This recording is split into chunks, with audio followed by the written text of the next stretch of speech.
বাংলাদেশের জাতীয় সংসদ নির্বাচনে সংসদ সদস্য নির্বাচনের পাশাপাশি আপনারা আর একটা ভোটে অংশগ্রহণ করেছেন, সেটা হচ্ছে গণভোট, হ্যাঁ অথবা না।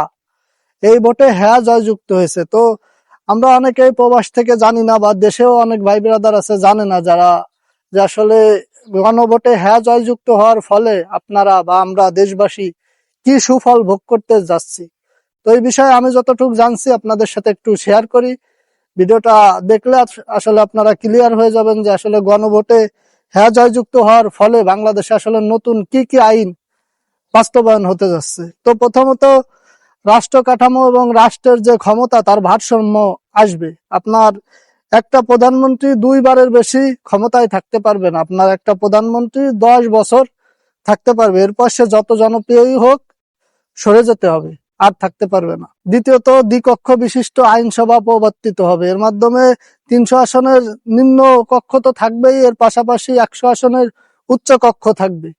এর মাধ্যমে আপনার যে কোনো আইন প্রণয়নে কারোর ব্যক্তিগত মত বা কারোর দলীয় মত প্রাধান্য পাবে না। দেশের স্বার্থে, জনগণের স্বার্থে যে আইনটা ভালো হবে, যে আইনটা সুন্দর এবং সুস্থ হবে, দেশ ও জাতিকে নিরাপদ রাখবে, সেই আইনই সংসদে প্রণয়ন করা হবে এবং প্রণয়নের যে পথ সেটা সহজ হবে। আপনি চাইলেই ইচ্ছা মতো কোনো আইন প্রণয়ন করতে পারবেন না। আর এই গণভোটে হ্যাঁ জয়যুক্ত হওয়ার ফলে সবচেয়ে বড় আর একটা আইন হচ্ছে, সেটা হচ্ছে আপনার তত্ত্বাবধায়ক সরকারের যে সিস্টেম, এটা স্থায়ীভাবে সংসদে আইন করা হবে, যাতে আপনার আর কোনো সরকার বা আর কোনো রাষ্ট্রীয় যে রাজনৈতিক দল, এরা চাইলেও যাতে আর স্বৈরাচারী মনোভাব এই রাষ্ট্রের উপর কায়েম না করতে পারে। আপনার নিজের ইচ্ছা মতো নির্বাচন দেয়া, নিজে ক্ষমতায় থেকে নির্বাচন দেয়া, এই যে সিস্টেম, এই সিস্টেম চিরতরে উঠে গেল।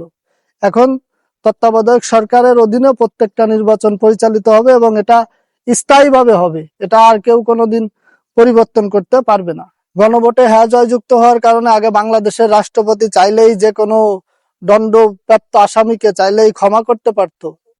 আপনার অনুমতি ছাড়া বা যারা বাদী আছে তাদের অনুমতি ছাড়া রাষ্ট্রপতি চাইলেই কোনো ফাঁসির আসামি বা কোনো ফৌজদারি মামলার আসামি হোক, যে মামলার আসামি হোক, তারই চাইলেই মুক্তি দিতে পারতো। কিন্তু এখন সেই সিস্টেমটা বন্ধ হয়ে গেল। এখন রাষ্ট্রপতি চাইলেই কাউকে ক্ষমা করতে পারবে না। তখনই ক্ষমা করতে পারবে যখন বাদী, যখন আপনি ভুক্তভোগী, আপনি যখন অনুমতি দেবেন তখনই রাষ্ট্রপতির ক্ষমতা আছে সেই আসামিকে ক্ষমা করার। তাছাড়া রাষ্ট্রপতির মন মতো বা রাষ্ট্রপতির ইচ্ছা মতো আপনার খোঁজ খবর না নিয়ে, বাদীর খোঁজ খবর না নিয়ে বা ভুক্তভোগীর সাথে মতামত পোষণ না করে যে আগের যে একটা মনোভাব ছিল যে চাইলেই রাষ্ট্রপতি যারে তারে ক্ষমা করতে পারতো, সেই সিস্টেমটা উঠে যাচ্ছে। গণভোটে হ্যাঁ জয়যুক্ত হওয়ার কারণে আমাদের মৌলিক অধিকারেও পরিবর্তন আসবে। আমরা বাংলাদেশের নাগরিক হিসেবে আমাদের মৌলিক অধিকার ছিল 5টি: অন্ন, বস্ত্র, শিক্ষা, চিকিৎসা এবং আমাদের থাকার জায়গা।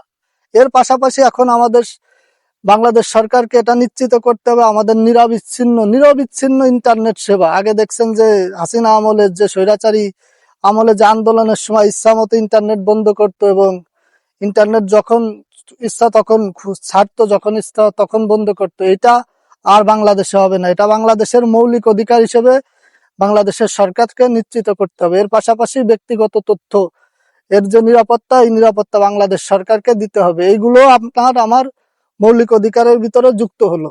সর্বোপরি কথা হচ্ছে ভাই, গণভোটে হ্যাঁ জয়যুক্ত হওয়ার কারণে বাংলাদেশের যে ছাত্র জনতার আন্দোলনের যে চা পাওয়া ছিল সেটা পূরণ হলো। এবং এই যে কথাগুলো বললাম, এই যে অধিকারগুলো বা এই যে সুবিধাগুলো, এটা সংসদ সংসদ চালু হওয়ার পরে সংসদ সদস্যরা 180 কর্মদিবসের মাঝে, মানে 6 মাসের মাঝে এই সম্পূর্ণ অধিকারটা নিশ্চিত করবে এবং এটা আইন হিসেবে তারা সংসদে লিপিবদ্ধ করবে।